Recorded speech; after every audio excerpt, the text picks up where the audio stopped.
Okay, so this is going to be a bombshell video. It's going to be a video where I potentially fly far too close to the sun.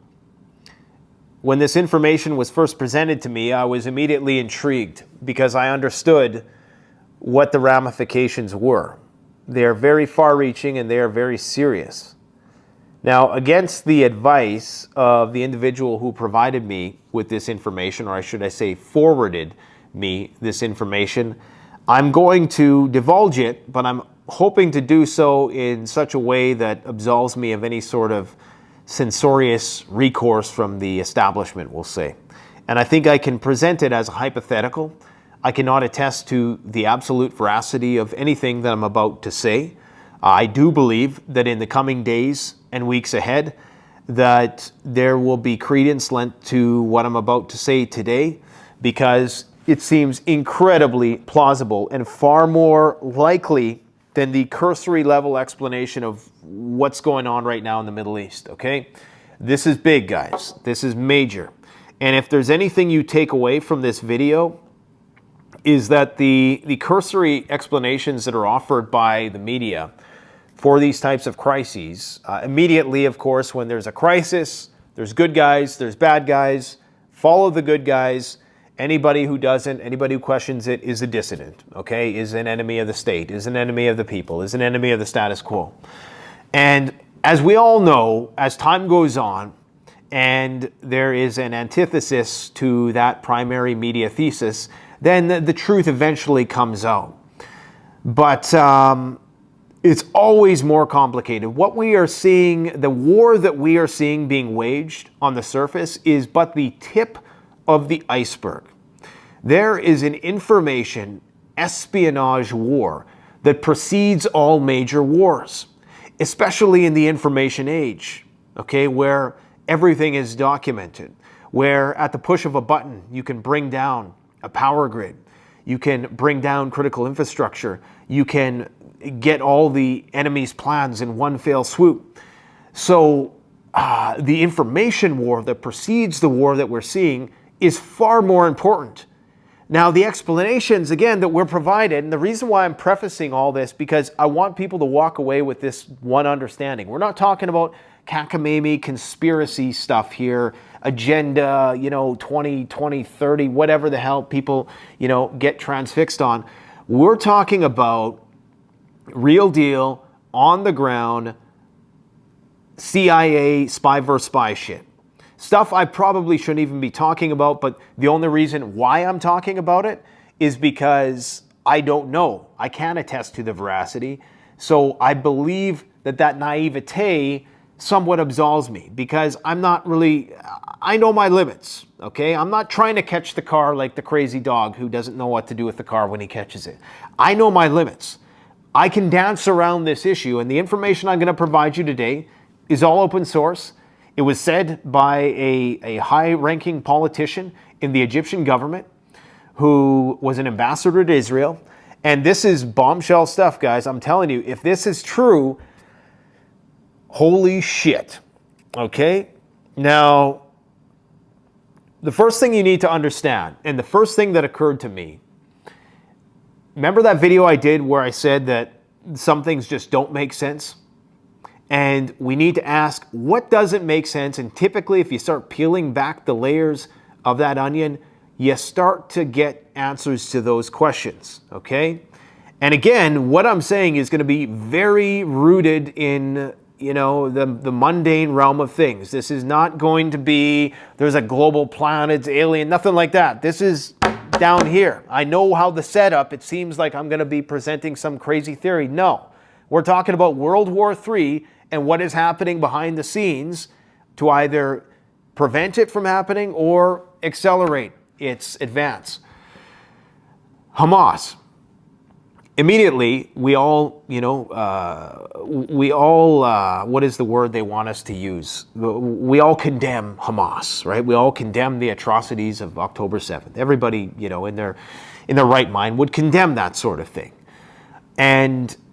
But understanding that this organization, the aims of that day, are far more elaborate than most people understand. First of all, you have to ask yourself, Why is half the U.S. Navy there? That's a great fundamental basis point to talk about this from, because that shows you the gravity of the situation. That shows you that this is not about 2 million people in the Gaza Strip. Okay, my heart goes out to everybody who's suffered on both sides of this conflict, but the world ain't bringing in all these aircraft carriers that cost billions of dollars a day to run for little old Gaza Strip, no matter how many civilians die. It's just not going to happen. This is much, much bigger than that. So this just happens to be the nexus. This happens to be the, whatever you want to call it, the crucible, the flashpoint that, this is all culminating in one place. So why is it that the U.S. military is there? Okay? Who is Hamas? They are an incredibly sophisticated organization, and I'm not saying this to pedestalize them. I'm not saying this, I don't view them as heroes. I'm not trying to say that they're, you get the point. It's very evident that they have a very rigid organizational structure. Ask yourself this: if the most sophisticated surveillance, the most sophisticated surveillance apparatus in the world, with the best equipment that is currently being employed in the Mediterranean right now, that one ship, I can't remember what it's called, but it is one of the most sophisticated ships. We're going to have an expert talk about that and other things on the channel soon. But if this thin, tiny little strip of land with such intensive surveillance from space, from the sea, from Israel, with their drones, human intelligence that runs deep inside the Gaza Strip, if this organization can still function in the way that they are, and they haven't been taken out yet, that tells you that this is run by either professionals or there's something going on. Somebody's letting something happen. Because think about it, this is not a big space. And with all of that ISR technology and human intelligence, they should have been able to topple this group already. That tells you that these people are professionals. Possibly much more sophisticated, like at the level of top secret agent man type stuff. Now, I'm not saying all of them. I think probably the majority, like in any army, are just the grunts, right? The grunts with a gripe with Israel. But you can tell by their very stringent operational security, their uniformity even, especially under such adverse circumstances, operating in a war zone where all of your movements are surveilled, somehow still managing to hide people in this environment when they got thermal imaging drones, every kind of technology you can imagine, still being able to function. Okay, the capabilities of this group, this is not some ragtag skeleton crew with this chip on their shoulder. These are sophisticated people.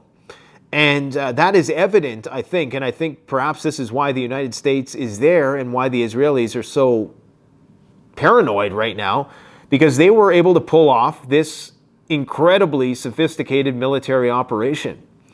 This wasn't just some haphazard Pyrrhic victory where they had planned this thing for years on end, months on end, whatever the case might have been, knowing that they were just going to be completely annihilated. There had to be a greater motive here, folks. The stakes are too high. They knew that the end result of this massive provocative event would be the complete and utter destruction of the Gaza Strip by Israelis' overwhelming conventional military capabilities. They had to have known that. So what would make them want to risk it all? What would make them want to risk every single thing and the complete destruction of their society? It had to be something that was so good, and it's very likely that the hand that is steering Hamas is operating from the outside. Now, many of you say, well, of course it is. It's operating from the guy who's based in Qatar, sitting, eating caviar in his 5-star hotel or whatever. That's true. But this is much greater. Because, okay, maybe I should just give you the deets. Maybe let's just go into the deets. We're providing maybe a little bit too much preamble here. So, according to a former Egyptian ambassador to Israel, he says that this was a deliberate operation for the primary purpose of information gathering. Now, knowledge is power, as the saying goes. And you have to ask yourself, what information could be so important that you would risk the utter annihilation of the Gaza Strip? Because that's what's going to happen. In fact, by the time I upload this video, the ceasefire might be over and they might be back at it again. It appears as though, I mean, eventually that has to come, because the rhetoric about taking out Hamas has to be followed through. And once Hamas releases all the civilians, they have no more leverage. But it had to be, the juice had to be worth the squeeze, guys. Okay? Now, according to this guy, this was an information gathering operation. And that there were 3 objective, distinct goals. And this is not, I don't have the exact translation.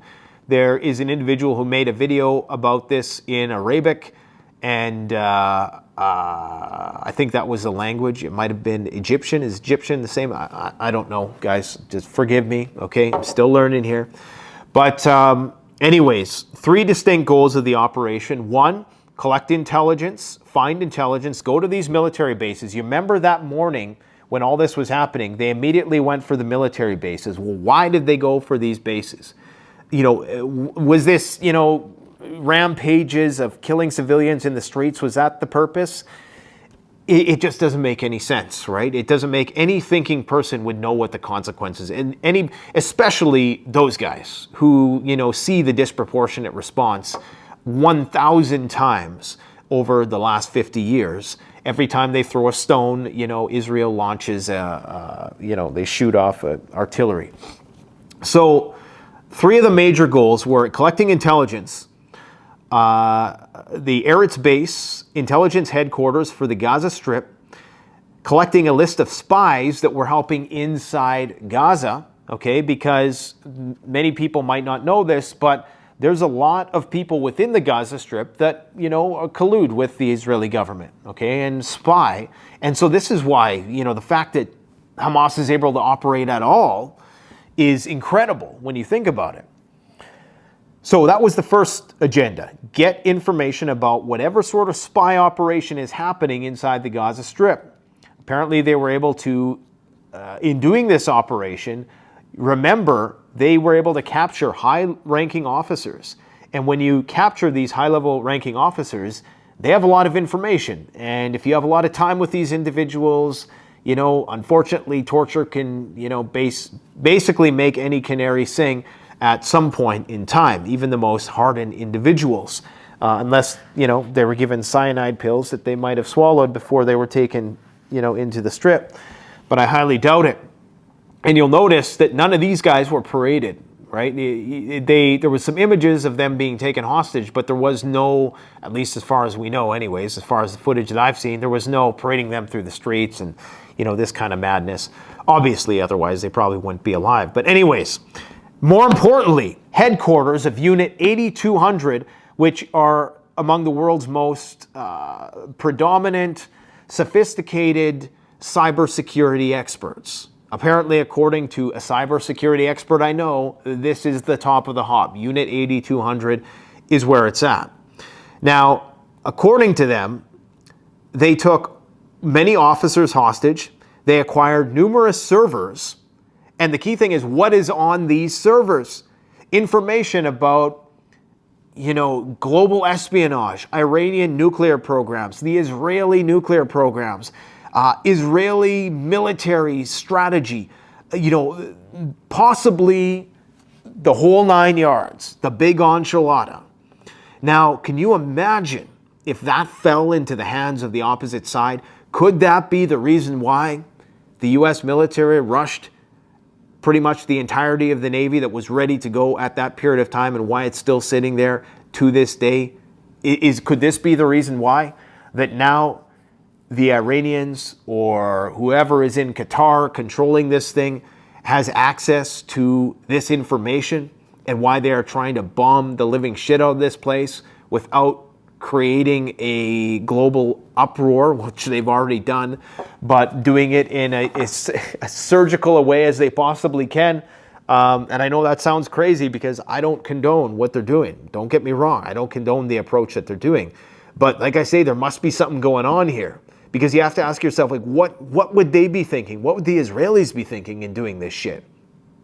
It's almost like they're just trying to hope that they can take some of this stuff out that has been stolen, because the information on it, but I'm sure it's already out of the Gaza Strip somehow, because of course there likely are, and I'm just speculating here, I'm sure the tunnels underneath the Rafah border, underneath the Gaza Egyptian border, I'm sure there's some collusion with certain elements of the Egyptian government or the Egyptian population as well.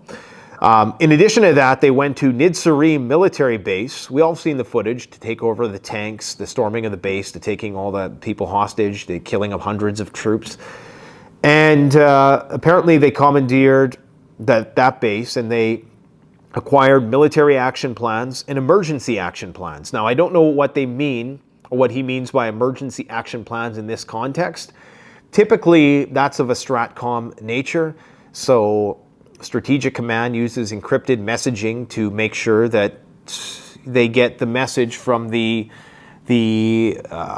command and control planes to the nuclear submarines or the missile silos. Okay, that's the simplest explanation.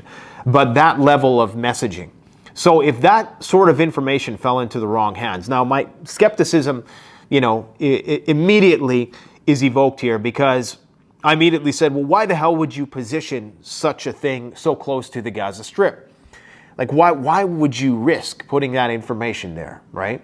It could be that they just got so complacent, because we're starting to see, there was issues with the US missile silos earlier in the year and with the UK nuclear submarines.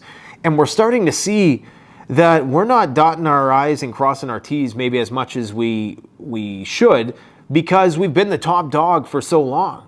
So, I mean, just think of how lackadaisical people you are. If you work in government, for example, you know exactly what I'm talking about. If you've ever worked, even if you work in a hospital in Canada that's somewhat run by the government, that's probably, I'm sure our nuclear and our military programs are, they're more stringent than that. But I think we've all succumbed to the same sort of complacency. And I would not be surprised if they did just let it go to their heads and they thought, they had walls and surveillance and all this fancy technology, and Hamas is never going to break out of the open air prison and be able to storm the gates. But they did. And they may have gotten information that has global World War III geopolitical implications that could potentially have interdicted a conflict.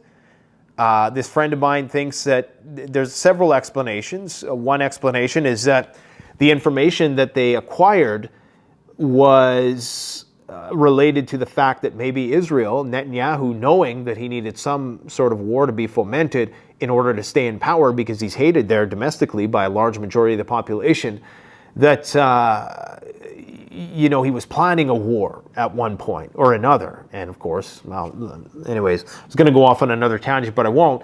But so he is planning a war, and maybe the U.S. military, who we were interviewing people in the run-up to all this, who are saying, something's going on. And even if you go back and you look at the data points leading up to this, you start to see that there was a slow deployment of military forces by the U.S. military to that region before October 7th.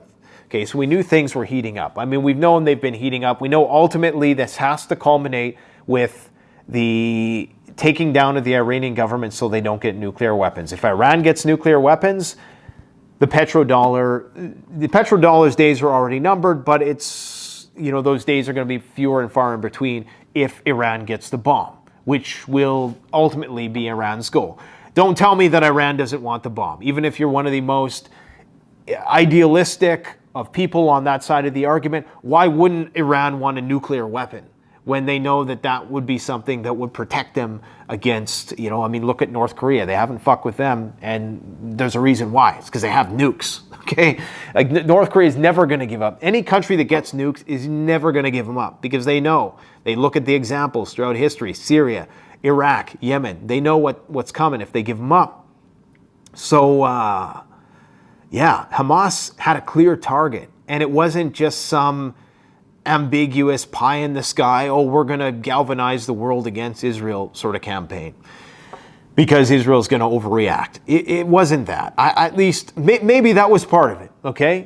But the only reason why they would do that is if they thought they were going to be destroyed imminently, because now they are likely going to be destroyed eventually. So what this means is that there's a hand operating on the outside who is willing to sacrifice all the Gazans, all the Palestinians, for whatever cause is going on. And again, I'm not saying the Iranians are the good guys. I typically find myself, historically speaking, whether it was in World War II, the people who are oppressed, the people who are the underdogs, are the ones that history vindicates, typically. I'm not saying that's going to be the case, and I realize there's bad actors on both sides. That's why I don't do that media bullshit, this guy good, this guy bad, I'm your attack dog. No, it's not going to happen with me. I'm too much of a thinking person, to my own detriment, to my own peril. But this could have given Iran and the Axis the advantage here. And this is why Israel's panicking. This is why people are talking about nukes in the first place, the Samson option. Because maybe they have the upper hand in terms of the information that they've acquired is going to force a complete restructuring, a complete replanning of whatever it is they had in mind for that region. Because understand, Iran, the JCPOA falls apart, okay? And this is the thing to keep in mind, the timeline of events here. The Iranian nuclear talks fall apart. Then all of a sudden, this opportunity arises, and of course, throughout all of this, the United States and Israel are wargaming, attacking Iranian nuclear facilities. Iran is in cahoots with the Russians. Now they're getting, some of Russia's most sophisticated fighter jets that they've built underground bunkers to house. So you see where this is going. I mean, we're just a few steps away from, the Russians literally being inside Iran and giving them military training or I'm talking about more direct relationships in terms of a military sense. We're really just a stone's throw away from this thing going kinetic, is what I'm saying. But it's always slower than we think. So, according to the spokesperson for Islamic Jihad, they have acquired servers that contain the names of spies and classified information and 50 different sites. Okay, on 50 different sites, classified information, 50 different military installations. They've captured high-ranking commanders. They've got these strategic plans. And if you want to know what Unit 8200 is, I'm not an expert. This is just from Wikipedia, but this cybersecurity friend of mine is very familiar with this organization. Is an Israeli Intelligence Corps unit of the Israeli Defense Forces responsible for clandestine operations, collecting signals, intelligence, and code, decryption, counterintelligence, cyber warfare, military intelligence, and surveillance. It doesn't get more James Bond than that. Now, if these guys were compromised by little old Hamas, freedom fighter Hamas, that just is fighting for the Gaza Strip, nuh-uh. This is high-level stuff. These individuals were trained at a high level in order to pull this off. And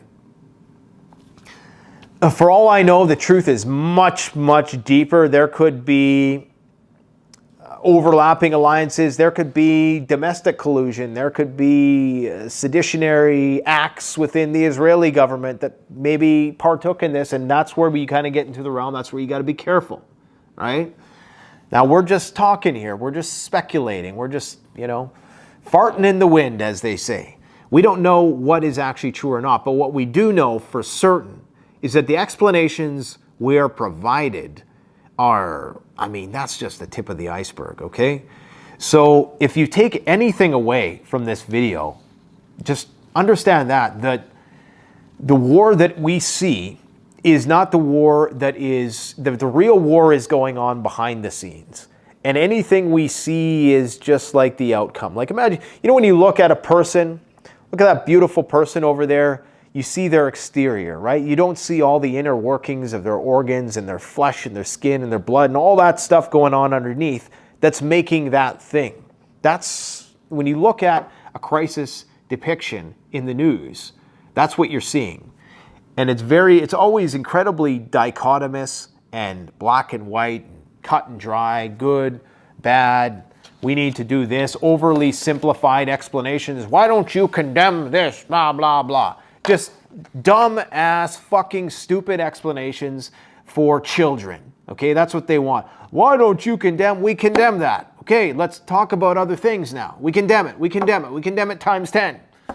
We condemn it times infinity if we're going to play childhood games. If that's what it is required for us to just, probe a little bit deeper here. But they don't want that. Now, I should first finally add this point. And according to this friend of mine, he says that this could have granted them access to 0 days. If you don't know what a 0-day exploit is, it's like vulnerability within software. I'm probably not explaining it properly for some geek out there. But it's basically like a 0-day exploit are things that, they're like cyber weapons, essentially. Not necessarily cyber weapons, but ways that you can, like vectors to employ cyber weapons, as far as I know. So they could have gained access to 0 days, billions of dollars. These things are bought and sold on the black market around the world. They could have access to cyber weapons. The entire arsenal of this 8200 cyber warfare, which is why they are so pissed and they're so paranoid. But again, maybe they were able to acquire some information. It wasn't as sophisticated as being made out with this divulgence of information by the former Egyptian ambassador to Israel. And this guy wouldn't be just saying this, because understand that Egypt and Israel are, for the most part, at least for the time being, allies. All of that Egyptian equipment comes from the United States. So, maybe the Egyptians have gotten a little too powerful, and maybe now the Americans are going to have to rein it in. But, yes, I'm not going to get into the geopolitics of Egypt and Israel, but it's very unlikely that an individual at that high level would be saying such things if there wasn't any truth. I see it kind of like a Seymour Hersh situation. And I still don't know how Seymour Hersh is allowed to say what he's allowed to say. And that's something else to consider. And that was one of the first things I mentioned to this friend of mine was, for starters, why would they position these facilities so close to the Gaza Strip? As I said, it could be complacency. But also, how do we know this Egyptian guy isn't in on it? How do we know that the people who are putting forth this, and it isn't just him, it is numerous people, and you'll hear more about it in the coming days and weeks. There's no doubt about it. This is going to be bombshell news on Redacted or something like that. But what if this guy is some triple agent who is, what if and this is where it gets really James Bond shit, which I don't think it's here, but let's just imagine a scenario, because, we're not talking about aliens. We're still in the realm of feasibility here. What if, and we're doing some whataboutism, what if, I don't even want to say this because I run the risk of getting myself in trouble simply hypothetically proposing this. I want to preface this by saying I don't believe this is the case. What if there was a blind eye turned, or there was maybe somebody that just looked the other way on that dreadful day of October 7th because they wanted faulty information to get in the hands? If they knew the operation was going to be run, and so they planted false information that on these servers that Hamas and friends has now acquired that is going to lead them astray. That's the double agent, triple agent, quadruple agent. I don't know what that would be in espionage speak. But I tell you, man, all I know is that I don't know anything. That's the thing. I do not know. I'm guaranteeing you somebody's watching this who knows what's going on. They're laughing their ass off because maybe we're getting close, but we're still way far away. And quite frankly, I don't want to know. I don't want to know the truth. I don't want to know the truth because I'm not ready. I wouldn't know what I would do with the truth if I found out. It's dangerous to know the truth. You have to know your limits. Now, if you're ready to go out for that cause, then sure, go for it. I'm not ready yet. I got kids I got to take care of. I got a family to take care of. And so I'm okay watching it from a comfortable distance. I would not make these videos if I thought I was really onto something. That's why I don't get into names and dates and all the specificities. That's how you kind of remain a moving target. Speaking of moving targets, what did you guys think about Elon's take today? Where this guy's so bipolar. And I get it, man. I understand Elon's predicament. I do. I think, you know, there's a part of the guy that wants to rebel, but he's also beholden to the powers that be. You don't get to be the man that kills the combustion engine without making some sort of concessions. You just don't. You have to play by the game of the petro-trillion-dollar industrial complex if you want to stay alive. And it's become abundantly clear that he's trying to walk that fine line. And it sounds like he's probably going to get another talking to. If you don't know what I'm talking about, today he basically told in front of a large audience, he said that if people want to leave the platform and they don't want to advertise because they don't agree with me and they're trying to blackmail me, then they can go fuck themselves. Specifically, of course, talking about the most recent one, which is the Washington Post. I think it's comedic that a news organization has to advertise their services in the first place. I mean, think about that. A news organization advertising that, having to advertise their service. It just seems weird to me. But anyways, I do think Elon is in a difficult predicament. And as much as I don't agree with a lot of the things the guy says, he's only human. And, you know, if we were in his position, it's very easy to judge.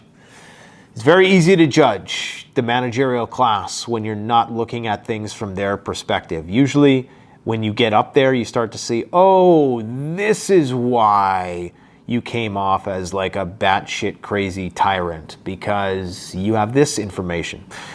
Anyways, Biden bragged to a bunch of workers today, and this is how you know we're in the end times. And I'm not even religious. I'm agnostic. You guys know that, but yeah, I can just say it now. We're in the end times. Biden was bragging to a couple blue-collar workers, not to disparage them, but, you know, I mean, it is what it is, about how his Marine has the code to blow up the world. His words, joking about it on camera. Joking about the nuclear briefcase triggering thermonuclear Armageddon. Doesn't get more near-term human extinction than that. We got solar flares coming towards Earth, only an M9, M-class solar flare, so we had radio blackouts on the, what spectrum is that? The shortwave, you know, spectrum. And, but it looks like we're not going to lose the grid yet, but they're saying that next year could be one of the most active years for solar activity. Brazil, and this is weird too. This is very strange timing, what's going on in Venezuela. We know, or at least we've been told, I believe it's Venezuela, isn't it, that has one of the world's newfound largest deposits of oil? Well, it appears that they might be sucked into a war with Guyana, and that this could break out into a much bigger regional war that involves Brazil. But I don't have all the details on it. We're going to learn a lot about geography. This is one of the great things about World War III, is we all become experts on geography. But if that is the case, and Venezuela is being sucked into a conflict or trying to be strong-armed, or maybe there's hands of the Chinese and the Russians trying to foment some sort of disruption there, in order to create instability within the region that would prevent access to that oil, so they continue to sell their oil at a high price. Speaking of which, gold still going up for no reason. For no reason today, gold, just 1 minute, boom, up $20. It's like somebody just came in there, and we don't know why. At least I don't know. I didn't hear any news as to why. Did central bank make a big purchase? You know, it just, boom, it was up, and it was a perfect flag. It was like up, and then that was the price. And it's still $2,063. How does that happen? Yes, we know gold is a manipulated market, but in order to move the market by 20 bucks, a $10 trillion market for 2,000, how much money would that be? I don't know, but it's billions of dollars. What else do we got? Did you know that the secret spacecraft, the X-37B, is now going to be taken up to space by Elon Musk's company?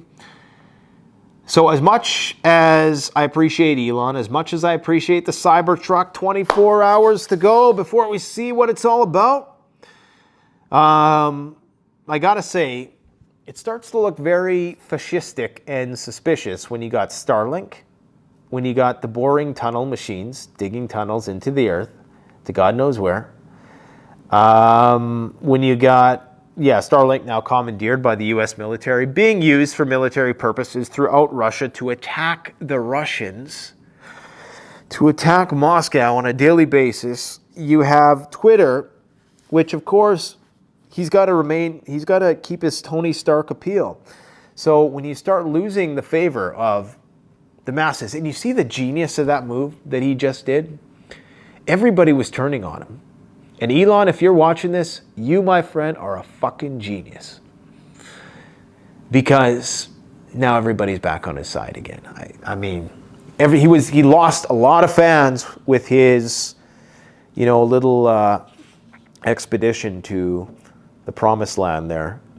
But he won everybody back. Everybody back. And people are saying, well, what if the advertisers leave? The thing is, if you have a media platform and you win the people, it's like the Coliseum, man. If you win the hearts and minds of the people, the advertisers will be forced to come back. If you create a platform which is dominant, what are the advertisers going to do? The smart competition is going to move in and say, okay, well, if you're not going to advertise on there, we'll advertise on there without any competition. So they're all going to come back. I mean, this is just stupid. Okay, now Maria Zakharova, Russia's foreign minister, was saying today, oh no, you see my bald head. You know, the reason why I have my hat backwards is not because I'm trying to be cool.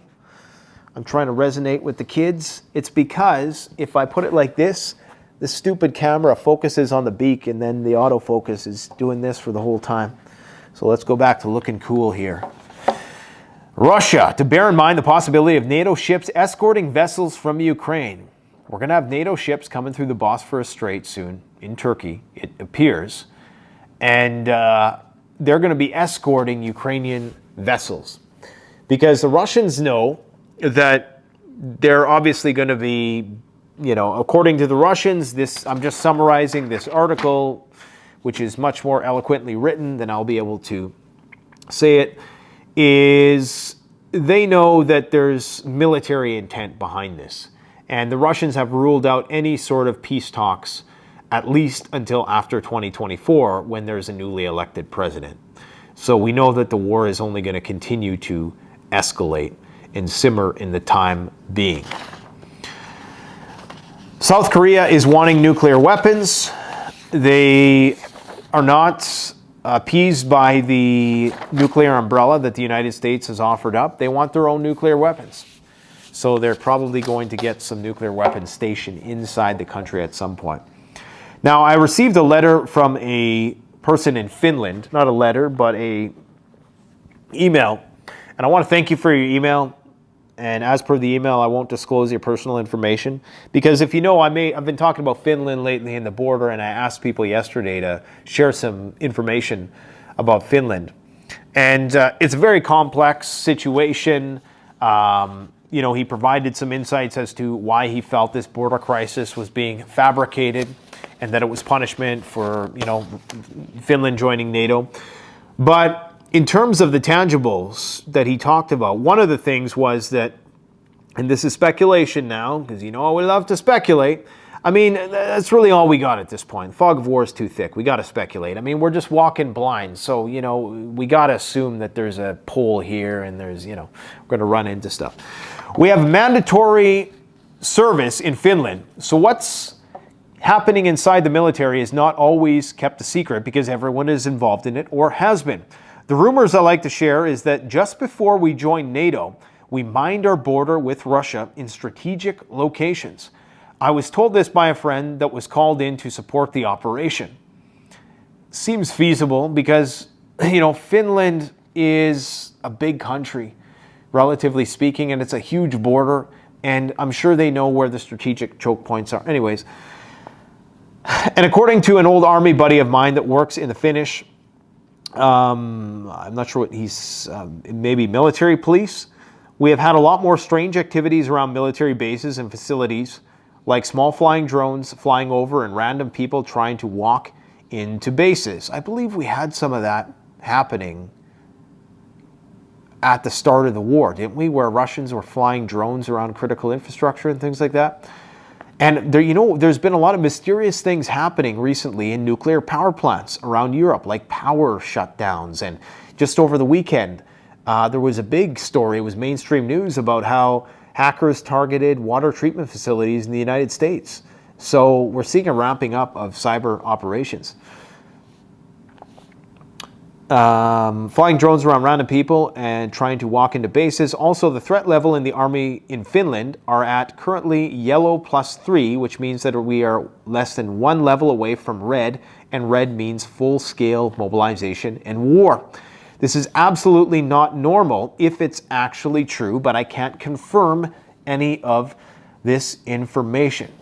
My friend, I appreciate all the information. It's not far-fetched at all. It maps on exactly to what we are seeing to a T. So all I can say is just keep on prepping, man. What really has me concerned is these moves in the price of gold, because this might be it. You know, this might be, that really is the canary in the coal mine. That's the leading indicator that something is about to happen. Big money knows it. What we've been talking about for so long is finally starting to mature. And, you know, you see this happening in such slow motion that you start to doubt yourself. And this happens, you know, I would be a multi-millionaire if I would have played my cards right in the stock market. Because when you're able to speculate on geopolitics and global affairs, really market speculation, long play market speculation is all about geopolitics. Because if you can understand where the world's going, then you know where to put your money, right? But my problem is I'm always way too out far in the future. Like I'm always thinking, like, honestly, I was thinking about all this stuff 10, 15 years ago, guys. I mean, maybe someday we'll do a little expose on that, but I